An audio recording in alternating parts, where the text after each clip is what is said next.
Oke, baik. Bismillahirrahmanirrahim. Assalamualaikum warahmatullahi wabarakatuh. Selamat pagi.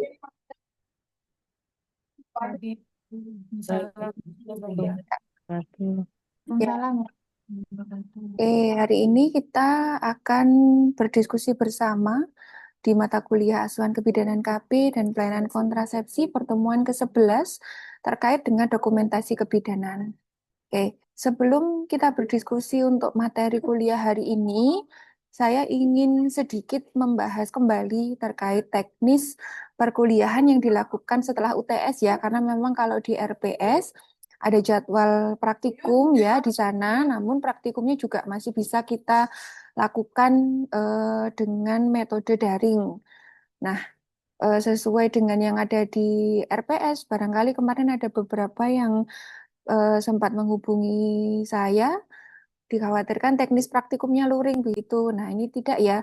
Dulu waktu menjelaskan terkait RPS, insya Allah sudah pernah saya sampaikan, cuman barangkali tidak apa-apa, ini kita ulangi kembali. Kemarin juga sudah saya jelaskan ke kelas 25E, ini ada recordnya, kita simak bersama-sama dulu ya untuk penjelasan praktikumnya. Tata cara perkuliahan setelah periode UTS berakhir. Kemarin sempat dari perwakilan KMK menanyakan bagaimana teknik perkuliahan setelah UTS karena memang di sini ada praktikum. Kemudian nanti juga akan ada ujian OSCE yang sebenarnya dulu pada saat pertemuan pertama pada saat membahas RPS sudah pernah saya jelaskan, namun tidak apa-apa, saya ulangi lagi ya. Baik, setelah kemarin rekan-rekan sudah mengikuti UTS, kita ada di pertemuan ke-9 ke-10 kemarin sudah dengan Bu Dinar. Jadi agendanya setelah UTS memang biasanya adalah praktikum. Namun untuk kelas RPL atau kelas AJ, praktikumnya masih bisa dikerjakan secara daring. Cuman kemarin juga sempat saya tawarkan kalau misalnya ada mahasiswa yang berkenan untuk luring, itu juga boleh dipersilahkan, silakan disepakati. Tapi sepertinya memang masih memilih daring semua, tidak apa-apa. Jadi kayak misalnya penjelasan tentang di topik ke-9 ini ada MOW, MOP, kemudian kemarin ada ABPK, maka penjelasannya akan dibantu menggunakan video tutorial dan penjelasan terkait SOP, langkah-langkah dari praktikumnya. Kemudian nanti di pertemuan 11 hari ini kita akan diskusi tentang dokumentasi ASKEP KB. Nanti akan ada sedikit teori dan juga akan saya paparkan terkait format pembuatan ASKEP KB. Nah, kemudian nanti pertemuan ke-12 ada IUD, 13 ada implan. Berarti ini nanti dosennya di pertemuan ke-12 dengan saya, pertemuan 13 dengan Bu Dinar, ini nanti metodenya masih mirip dengan pada saat ABPK. Jadi akan ada video tutorial yang didiskusikan bersama beserta dengan SOP dari praktikum itu sendiri. Pertemuan 12 dengan IUD, pertemuan 13 nanti yang dibahas adalah implan. Nah, kemudian nanti di pertemuan 14 dan 15 ini ada lab skill. Lab skill itu biasanya kalau adik-adik reguler kan datang ke kampus, datang ke laboratorium, kemudian satu persatu mencoba mempraktekkan ABPK, IUD, dan juga implan. Nah, untuk kelas RPL atau ahli jenis, nanti lab skill-nya kalau memang tetap mau daring, maka nanti berarti biasanya akan ada penugasan membuat video. Satu mahasiswa membuat satu video yang di dalamnya ada praktek ABPK, praktek IUD, praktek implan. Nanti videonya diupload di Eduvecta. Nanti saya buatkan linknya. Biasanya begitu membuat video. Nah, ini videonya bebas, boleh menggunakan pasien, boleh menggunakan pantom. Silakan menggunakan media yang mudah diterapkan sesuai di tempat prakteknya masing-masing. Kemudian nanti kalau misalnya memang dalam satu tempatnya, satu kelasnya teman-teman ini dirasa terlalu sulit untuk dilakukan individu, bisa nanti saya kondisikan tugasnya ini menjadi tugas kelompok. Kalau tugas kelompok, biasanya satu kelompok bisa berisi 3 orang. Jadi satu mahasiswa bisa mewakili satu prasat. Misalnya satu kelompok isinya 3 orang, maka ada yang mengerjakan ABPK, ada yang mengerjakan IUD, ada yang mengerjakan implan. Itu masih bisa, masih boleh. Jadi pada intinya mengerjakan secara mencoba mengerjakan prasatnya secara individu satu persatu. Ini kalau tidak datang ke kampus, kalau misal mau daring, berarti bisa digantikan tugasnya menjadi bentuk video. Pada intinya begitu ya. Kemudian nanti pertemuan ke-16 ada UAS, sama seperti UTS kemarin, dikerjakan secara daring dari tempatnya masing-masing. Akan ada hari yang disepakati nanti untuk mengerjakan UASnya. Nah, biasanya setelah UAS ini akan ada OSCE. Nah, OSCE kalau untuk kelas reguler adalah datang ke OSCE Center, melakukan ujian praktikum bersama-sama di OSCE Center. Nah, kalau kelas AJ atau RPL, kalau tidak berkenan datang ke kampus, maka biasanya tetap sama seperti yang lab skill daring tadi, nanti akan ada berupa video ya Ibu-Ibu. Cuman ini nanti yang perlu saya tanyakan kembali ke Prodi, bentuk videonya ini kalau pada saat ujian, apakah video penugasan sama seperti lab skill, atau videonya berupa live Zoom, jadi dosennya menyimak mahasiswa melakukan suatu prasat, apakah seperti itu yang saya belum bisa memastikan Ibu-Ibu. Jadi kalau kemungkinannya akan ada 2 kemungkinan. Kemungkinan pertama ada penugasan video, kemungkinan kedua dengan menggunakan Zoom. Nah, dengan menggunakan Zoom-nya ini berupa tanya jawab teori, misalnya disuruh menceritakan step-stepnya, atau mungkin eh, menyimak sebuah prasat. Ini yang saya masih perlu konfirmasi ke Prodi. Kalau tahun lalu tidak ada penugasan video, tetapi berupa Zoom. Kemudian yang ditanya jawabkan adalah SOP, jadi step-stepnya. Coba ceritakan bagaimana langkah-langkah pemasangan IUD, misalnya gitu. Kemudian mahasiswa menceritakan, oh langkah-langkahnya gini, gini, gini.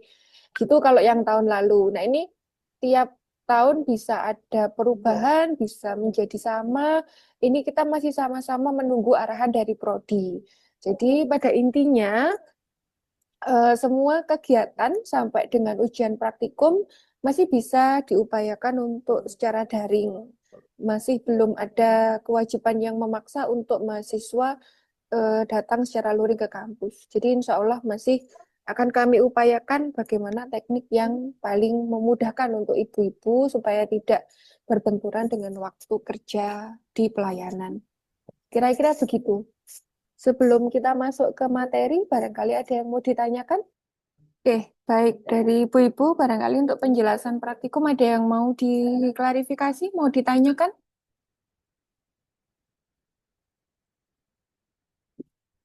Cukup, Ibu-Ibu, kita bisa lanjut ke materi ya.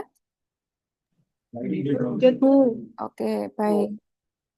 Oke, kita lanjut ke materi. Hari ini materi tentang dokumentasi. Sebentar.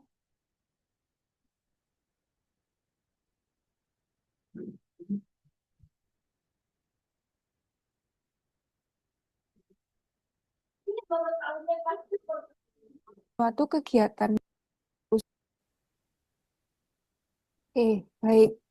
Hari ini kita akan diskusi bersama terkait pencatatan dan pelaporan dalam pelayanan KB. Definisinya, pencatatan dan pelaporan pelayanan kontrasepsi adalah suatu kegiatan merekam dan menyajikan berbagai aspek yang berkaitan dengan pelayanan oleh fasilitas pelayanan KB. Peserta KB biasanya adalah pasangan usia subur yang memang menggunakan kontrasepsi. Nah, ini mengingat kembali ya, kemarin juga sudah pernah kita diskusi bersama terkait jenis-jenis akseptor KB. Ada akseptor aktif, aktif kembali, KB baru, KB dini, KB langsung, dan juga drop out. Sekedar mengingatkan kembali, untuk akseptor aktif adalah mereka yang saat ini adalah sedang menggunakan salah satu cara kontrasepsi untuk menjarangkan kehamilan atau juga untuk tujuan mengakhiri kesuburan. Kalau sektor aktif kembali adalah mereka yang pernah punya riwayat berhenti menggunakan kontrasepsi selama 3 bulan berturut-turut tanpa diselingi kehamilan, yang kemudian saat ini menggunakan kembali suatu metode kontrasepsi, baik itu metode yang baru atau metode yang sama dengan yang pernah digunakan sebelumnya, ya. Kalau akseptor KB baru adalah akseptor yang pertama kali menggunakan kontrasepsi setelah dia melahirkan atau terjadi abortus. Kalau akseptor KB dini adalah mereka yang menggunakan suatu jenis kontrasepsi dalam waktu 2 minggu setelah terjadinya persalinan atau terjadinya abortus. Akseptor KB dini mirip dengan akseptor KB langsung, hanya saja kalau akseptor KB langsung timingnya lebih lama, yaitu di waktu 40 hari setelah terjadinya persalinan maupun abortus. Kalau drop out adalah seorang yang berhenti menggunakan kontrasepsi setelah dia kurang lebih 3 bulan menggunakan kontrasepsi itu. Baik, berikutnya adalah jenis dan kegunaan kartu, register, maupun formulir dalam pelayanan KB. Ini nanti jenis-jenis dari dokumentasinya bisa bermacam-macam ya, karena memang seiring dengan perkembangan pelayanan, kebutuhan akreditasi, baik di rumah sakit, klinik, maupun rumah sakit, ini bisa akan ada berbagai macam jenis formulir yang dipersyaratkan di tiap-tiap fasilitas yang memberikan pelayanan KB. Nah, ini diantaranya ada yang disebut dengan kartu peserta KB. Kartu ini diberikan oleh klinik KB pada peserta KB dan digunakan sebagai tanda bukti kepesertaan KB. Kartu ini juga dapat digunakan untuk mencari kembali kartu status peserta KB di tempat pelayanan. Kartu KB ini biasanya adalah satu bentuk yang disertakan dibawakan pulang juga ya kepada pasien. Jadi setiap kali memberikan layanan nanti kartu peserta KB ini akan dibawa oleh akseptor untuk kita identifikasi, kita cocokkan dengan data yang ada di tempat fasilitas kesehatan kita, berisi data tentang nama pasien, biasanya kemudian jenis dari kontrasepsinya, kemudian biasanya ada berat badan, tensi, dan kapan kembalinya untuk kita identifikasi apakah pasien ini datangnya tepat waktu atau terlambat, begitu. Kemudian berikutnya ada kartu status peserta KB, adalah suatu kartu yang digunakan mencatat identitas diri, catatan medis hasil screening dalam pelayanan, dan pemilihan penggunaan metode Alkon yang tepat bagi peserta KB. Kartu ini dibuat untuk setiap pengunjung baru di klinik KB, baik sebagai peserta KB baru maupun sebagai peserta KB lama, dan disimpan secara rapi biasanya di klinik KB. Jadi ini adalah bentuk rekam medis yang tersimpan di Vaskes ya, di layanan pemberi layanan kontrasepsi, yang biasanya datanya lebih kompleks. Ada data screening, kemudian ada data biasanya memuat inform consent juga, penggunaan awal dari suatu metode kontrasepsi, yang kemudian nanti setiap kali ada pasien datang, biasanya akan kita cocokkan dengan data di kartu peserta status peserta KB ini, sehingga kita akan betul-betul memastikan pasien kita saat ini datang untuk kunjungan ulang misalnya ya. Ini datang dalam kondisi, oh dia ini mau kontrol IUD misalnya, atau implan, atau dia dalam rangka untuk mendapatkan kunjungan ulang suntikan kembali 1 bulan, 2 bulan, atau 3 bulan, dan mengidentifikasi apakah waktunya tepat atau mungkin dia ada keterlambatan beserta dengan keluhan-keluhan yang menyertainya. Biasanya begitu. Nah, kemudian ada juga register hasil pelayanan KB di klinik. Digunakan untuk mencatat tiap hari hasil pelayanan kontrasepsi yang diberikan pada pasangan usia subur. Register ini menjadi sumber data untuk membuat laporan bulanan klinik KB pada setiap akhir bulan.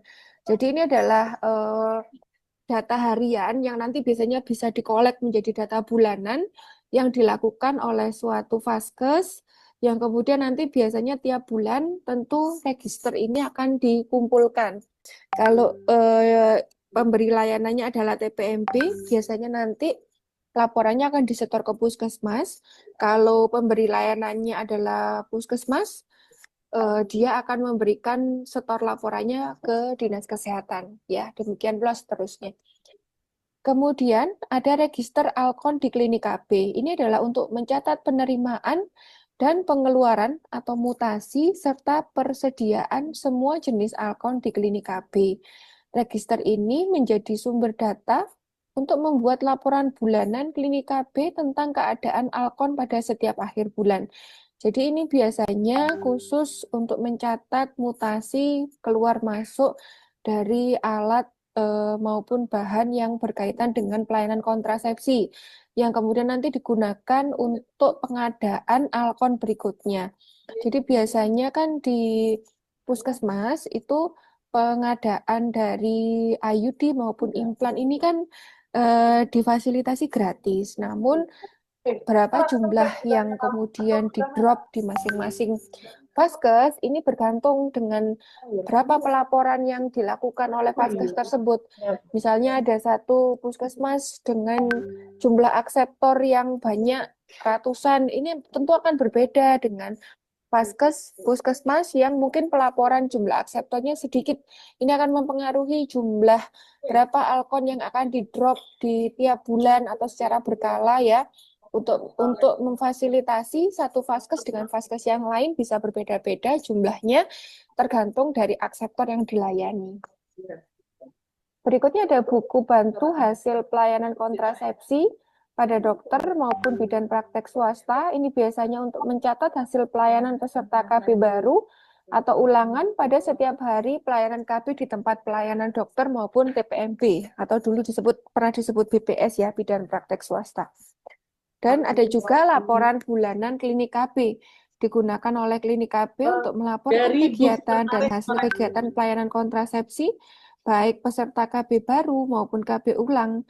Laporan ini mencakup identitas Klinik KB, termasuk jumlah dokter, bidan yang melayani, kontrasepsi ulang, dan juga persediaan alat kontrasepsi. Baik, pencatatan dan pelaporan pelayanan kontrasepsi program KB ditujukan pada kegiatan dan hasil kegiatan operasional yang meliputi untuk kegiatan layanan kontrasepsi, hasil kegiatan pelayanan kontrasepsi baik di klinik KB maupun praktek dokter maupun bidan, pencatatan dan keadaan alat-alat kontrasepsi di klinik KB. Jadi pada dasarnya semua jenis pelaporan dilakukan dalam rangka untuk meningkatkan mutu kualitas pelayanan KB ya. Jadi memastikan bahwa ketersediaan alat kontrasepsi, kemudian yang tersedia itu masih dalam kondisi yang baik, yang tidak expired, dan seterusnya. Pada intinya supaya masing-masing dari akseptor ketika membutuhkan layanan kontrasepsi, ini Alkonnya tersedia. Sehingga nanti tujuan dari ber-KB itu sendiri juga akan didukung dengan fasilitas kesehatan yang memiliki mutu kualitas yang baik. Berikutnya adalah penggunaan kartu dari catatan pasien. Kartu peserta KB ini biasanya dibuat untuk setiap pengunjung baru klinik KB, yaitu peserta KB baru dan digunakan juga untuk peserta KB lama maupun juga pindahan dari klinik KB atau tempat pelayanan KB yang lainnya. Sedangkan untuk pelayanan di dokter atau praktek mandiri bidan menggunakan kartu pasien yang sudah ada di masing-masing vaskes. Untuk kartu status peserta KB, dia berfungsi untuk mencatat identitas, catatan medis hasil screening maupun pemeriksaan dan kunjungan ulang peserta KB. Kartu status peserta KB biasanya terdiri dari 2 halaman, yaitu ada halaman depan yang berisikan bagian pertama, nomor kode klinik KB-nya, nomor seri dari rekam medisnya, nama peserta KB, tanggal, bulan, tahun, lahir dari umur istri, suami, pendidikan suami, identitas suami istri ya, alamat dan juga pekerjaan. Untuk bagian kedua, menunjukkan jumlah anak hidup, anak yang terkecil, status pesertanya baru atau pernah menggunakan Alkon, kemudian bagaimana cara KB yang mungkin pernah didapatkan sebelumnya. Mungkin sebelumnya pernah menggunakan IUD, MOW, MOP, kondom, implan, suntikan, atau jenis pil. Bagian ketiga biasanya adalah berisi penapisan screening untuk menentukan alat kontrasepsi yang digunakan oleh calon peserta KB terdiri dari anamnese dan pemeriksaan. Untuk anamnese mencakup kapan HPHT-nya, jumlah GPA-nya, gravida partus abortusnya, apakah saat ini menyusui, riwayat penyakit sebelumnya, yang merupakan screening ya untuk seorang pasien bisa atau tidak menggunakan suatu jenis pelayanan kontrasepsi. Kemudian ada juga pemeriksaan yang dilakukan meliputi keadaan umum, berat badan, dan juga tekanan darah. Bagian keempat adalah merupakan kesimpulan dan dari ketiga bagian yang sebelumnya tadi yang merupakan kesimpulan pemberian alat kontrasepsi, kapan pelayanan pemberian kontrasepsi dilakukan, tanggal dipesan kembali, serta tanda tangan dari bidan, dokter maupun perawat yang memberikan pelayanan. Kemudian pada halaman belakang biasanya tertera informasi terkait dengan kapan dipesan untuk kunjungan ulang, kapan haid terakhirnya ya di kunjungan berikutnya, perkembangan dari berat badan, tekanan darah, maupun keluhan-keluhan komplikasi ya yang mungkin terjadi pada saat kunjungan ulang tersebut. Adanya pemeriksaan dan juga tindakan yang dilakukan serta tanggal untuk dipesan kembali. Baik, ada juga pendokumentasian yang sifatnya adalah rujukan KB. Di sini rujukan secara umum didefinisikan sebagai penyerahan tanggung jawab secara timbal balik atas masalah yang timbul, baik secara vertikal maupun juga horizontal, kepada fasilitas pelayanan yang lebih kompeten, terjangkau, dan juga rasional, tidak dibatasi oleh wilayah administrasi dengan tujuan untuk penanggulangan masalah yang sedang dihadapi. Dan barangkali saat ini pada era BPJS, sepertinya memang akan ada pembatasan terkait wilayah administrasi ya, karena berkaitan dengan kapitasi dan juga sesuai dengan wilayah FKTP dari BPJS-nya ya. Tujuan dari sistem rujukan di sini tentu adalah untuk penanggulangan masalah yang sedang dihadapi, untuk meningkatkan mutu, cakupan dan efisiensi, dan juga untuk menunjang upaya penurunan angka kejadian efek samping, komplikasi dan juga kegagalan dari penggunaan kontrasepsi. Rujukan bukan berarti melepaskan tanggung jawab dengan menyerahkan klien ke fasilitas pelayanan kesehatan lainnya. Akan tetapi karena kondisi klien yang mengharuskan pemberian pelayanan yang lebih kompeten dan bermutu melalui upaya rujukan. Untuk itu dalam melaksanakan rujukan, harus telah pula diberikan konseling tentang kondisi klien, kenapa dia perlu untuk dirujuk. Konseling tentang kondisi yang diharapkan diperoleh di tempat rujukan, maupun informasi tentang fasilitas pelayanan kesehatan tempat rujukan yang dituju.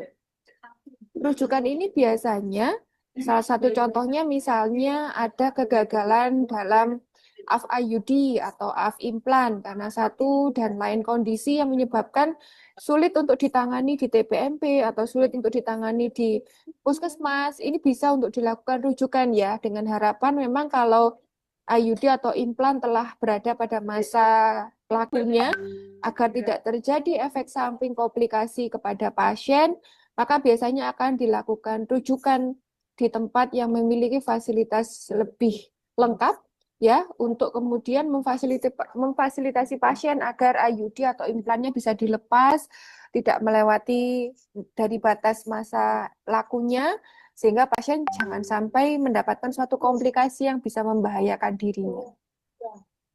Oke, rujukan biasanya juga disertai dengan surat pengantar. Kemudian kalau memang pasiennya berada dalam kondisi yang tidak baik, ini perlu dipertahankan kondisi umumnya ya. Jadi merujuk pada situasi apapun harus memastikan bahwa kondisi umum pasien ini terjaga dalam kondisi yang sustainability, yang baik. Bila perlu, karena kondisi klien dalam perjalanan menuju tempat rujukan, bisa juga didampingi oleh perawat atau bidan. Menghubungi, memastikan fasilitas pelayanan tempat rujukan yang dituju itu memungkinkan untuk menerima rujukan yang kita maksud. Fasilitas pelayanan kesehatan sebagai tempat yang menerima rujukan setelah memberikan upaya penanggulangan dan kondisi klien telah memungkinkan, telah baik, harus segera mengembalikan klien ke fasilitas pelayanan asalnya dengan terlebih dahulu memberikan informasi terkait konseling tentang kondisi klien sebelum dan sesudah diberikan upaya penanggulangan. Nasihat yang perlu diperhatikan klien mengenai kelanjutan penggunaan kontrasepsi dan juga adanya pengantar tertulis sebagai jawaban rujukan kepada fasilitas yang merujuk tadi. Oke, baik, saya lanjutkan dulu. Kemudian kita akan melanjutkan berdiskusi terkait format dari asuhan pelayanan KB itu sendiri ya. Sebentar saya pindah dulu. Baik, terkait dengan dokumentasi KB, kita juga akan bersama-sama mendiskusikan terkait format dari pengkajian ASKEP KB-nya. Ini juga bukan merupakan hal baru. Di sini kita akan bersama-sama refresh kembali apa saja yang dikaji biasanya ketika kita melakukan pemberian asuhan pada akseptor KB. Ya, tentu di awal kita membutuhkan identitas rekam medis, hari tanggal pengkajiannya, jamnya, tempat pengkajiannya. Di data subjektif, seperti biasa kita memiliki data biodata ya. Ada nama, umur, suku bangsa, agama, pendidikan, alamat, dan nomor telepon.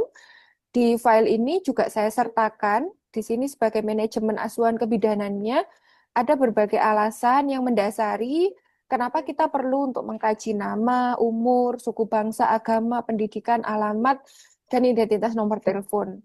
Terkait dengan biodata, secara umum dibutuhkan untuk memberikan suatu pembeda ya, suatu identitas yang menjadi suatu spesifik antar satu pasien dengan pasien yang lainnya supaya kita tidak keliru dalam mengidentifikasi satu pasien ya.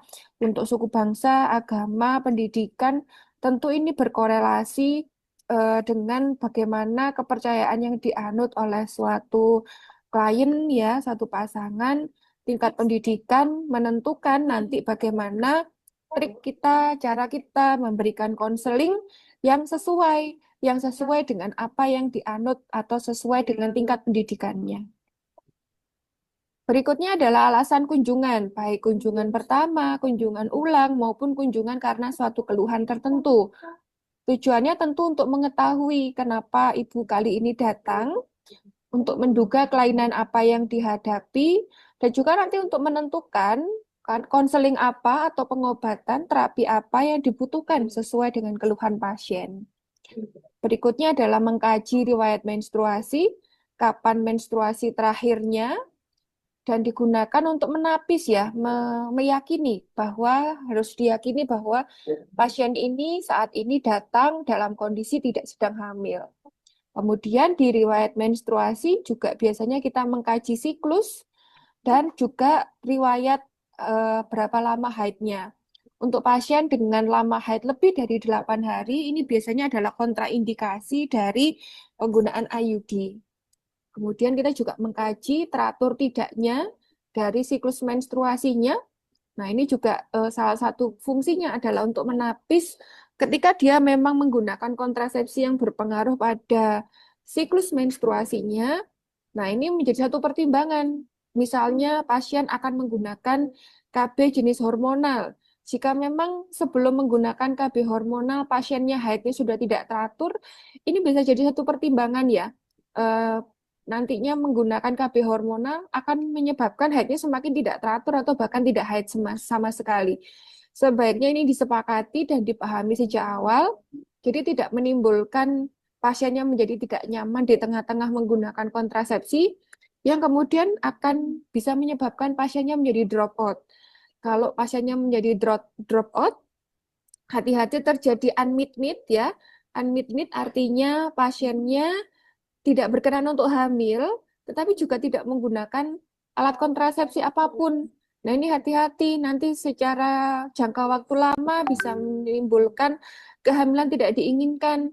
Nah, sehingga hal-hal yang berkaitan dengan efek samping dari kontrasepsi harus kita sesuaikan dengan situasi kondisi pasien.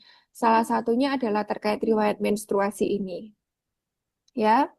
Kemudian pola-pola seperti spotting, bagaimana volume, sifat darahnya, ada dysmenorrhea atau tidak, ada floor albus atau tidak, ini juga menjadi penting untuk dikaji dalam rangka memastikan bagaimana nanti efek sampingnya pada penggunaan kontrasepsi saat ini. Berikutnya adalah mengkaji terkait riwayat obstetri yang lalu.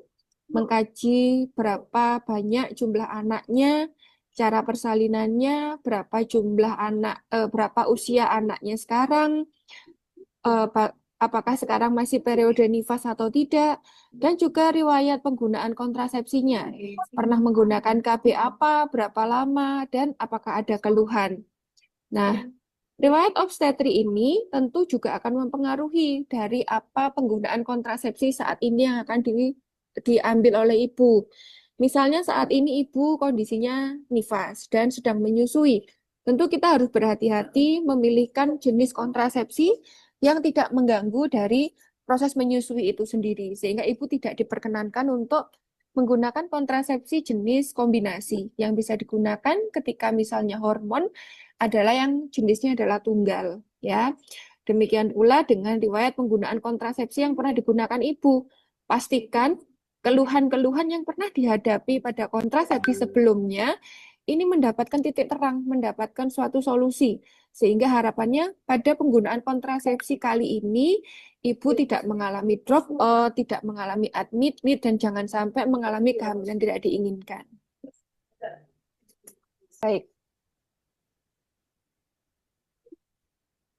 Pengkajian berikutnya adalah pada riwayat kesehatan.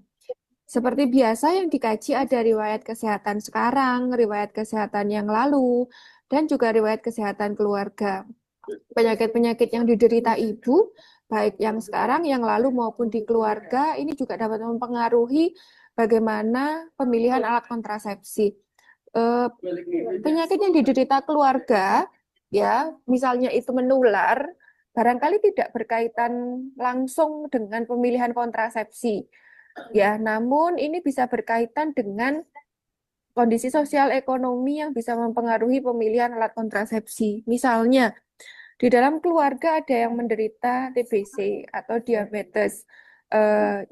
Katakanlah yang TBC ya, yang kemudian bisa potensi untuk bisa menular di dalam satu keluarga.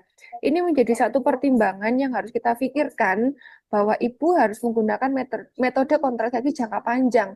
Dalam jangka waktu dekat jangan hamil dulu, agar supaya tidak meningkatkan resiko penularan ya ketika dalam satu keluarga ada yang kondisinya hamil.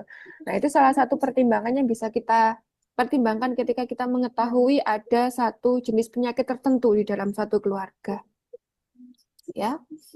Kemudian riwayat sosial ekonomi, ada riwayat perkawinan, ada kondisi sosial psikososial, kebiasaan hidup sehat, riwayat perekonomian, dan juga persetujuan suami ya. Persetujuan suami tentu di sini untuk memastikan persetujuan dari penggunaan satu jenis kontrasepsi telah melalui kesepakatan dengan suaminya juga.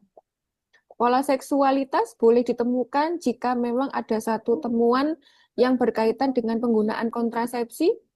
Pemeriksaan umum ini kita masuk di data objektif, keadaan umum, kesadaran, berat badan, sebelum menjadi akseptor, berat badan saat ini, tanda-tanda vital meliputi tekanan darah, suhu, nadi, dan juga RR. Pemeriksaan fisik ini sebenarnya sesuai dengan kebutuhan ya. Biasanya kita melakukan pemeriksaan yang relatif lebih kompleks jika ini adalah kunjungan awal. Belum pernah menggunakan kontrasepsi sama sekali.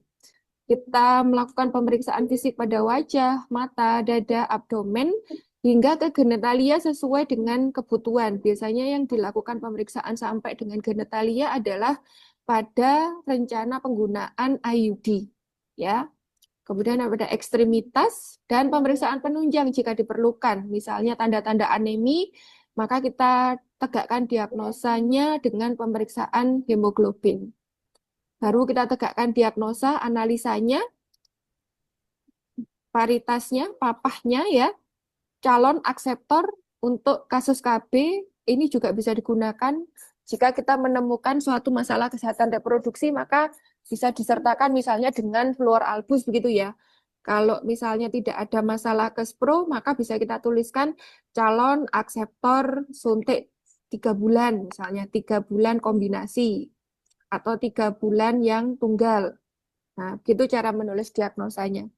Menuliskan masalah ya sesuai dengan hasil temuan, misalnya ibunya mengalami amenore, mengalami peningkatan berat badan, silahkan ya dituliskan sesuai dengan masalah yang ditemukan, baik sesuai data dari data subjektif maupun data objektif. Dan tentu tata laksana yang dilakukan adalah sesuai dengan temuan masalah yang disampaikan baik melalui DS maupun DO. Oke. Melakukan tindakan segera, penulisan jam disesuaikan dengan waktu tata laksana, menggunakan kalimat aktif dalam bentuk kolom seperti ini, dan setiap tata laksana dicantumkan evaluasi atau hasilnya. Saya rasa kalau untuk tata laksana ini secara garis umum ada kesamaan ya. Biasanya kita poin pertama adalah menyampaikan hasil pemeriksaan, kemudian tentu yang kedua adalah memberikan pelayanan asuhan kontrasepsi ya sesuai dengan yang disepakati antara bidan dengan klien. Kemudian kalau sudah diberikan asuhan KB-nya, disampaikan kapan harus kunjungan ulang, baik itu untuk kontrol maupun untuk layanan selanjutnya. Kemudian menyampaikan juga konseling tentang efek samping yang mungkin terjadi dari penggunaan kontrasepsi dan mempersilahkan pasien untuk datang sewaktu-waktu jika ada keluhan yang dirasakan. Oke. Berikutnya ada lampiran daftar tilik. Ini adalah sifatnya adalah untuk penapisan ya. Daftar tilik untuk metode hormonal ini ada beberapa yang harus ditanyakan ya.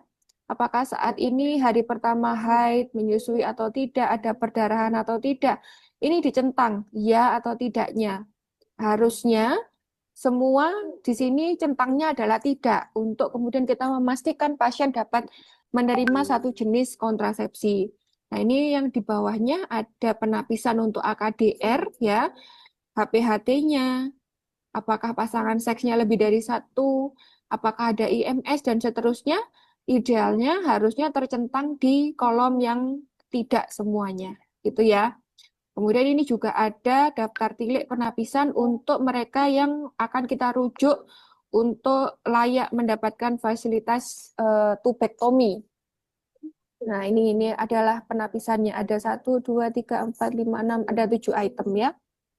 Dan juga di bawahnya ada juga yang vasektomi. Ini silakan disesuaikan ya, sesuai dengan pasiennya ini mau diberikan pelayanan yang mana. Kalau memang pelayanannya yang AKDR yang kita kerjakan, penapisannya adalah penapisan AKDR. Kalau pasiennya akan diberikan layanan suntik, berarti yang dikerjakan penapisannya adalah penapisan untuk suntik. Gitu. Ya, baik, nggak ada kesulitan. Saya rasa ini juga bukan hal yang baru, akan cukup mudah ya. Ini dikerjakan di tiap kasus yang nanti kita jumpai. Biasanya nanti teman-teman akan baru mengerjakan ini kalau sudah di tahap profesi ya. Ketika nanti ketemu dengan stase KB, kemudian ada pendokumentasian dengan metode SOAP. Nah, ini format yang biasanya akan digunakan. Gitu. Saya rasa cukup untuk materi dokumentasi KB pada hari ini. Saya persilakan barangkali ada. Ya, silakan Ibu-Ibu, mungkin barangkali ada yang perlu dikonfirmasi, perlu diulangi atau butuh ditanyakan, saya persilahkan. Mungkin ada yang kurang jelas, ada yang mau bertanya? Tidak ada? Cukup Ibu-Ibu, Mbak-Mbak? Cukup ya? Jelas ya? Jelas, Bu.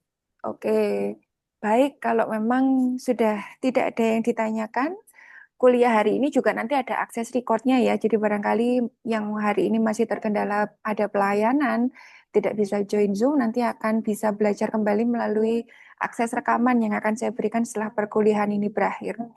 Baik, terima kasih Ibu-Ibu untuk waktunya pada pagi hari ini. Semoga sedikit apa yang kita diskusikan jadi ilmu yang manfaat dan barokah. Kita nanti ketemu di pertemuan selanjutnya. Saya akhiri kuliah pada pagi hari ini. Terima kasih. Assalamualaikum warahmatullahi wabarakatuh.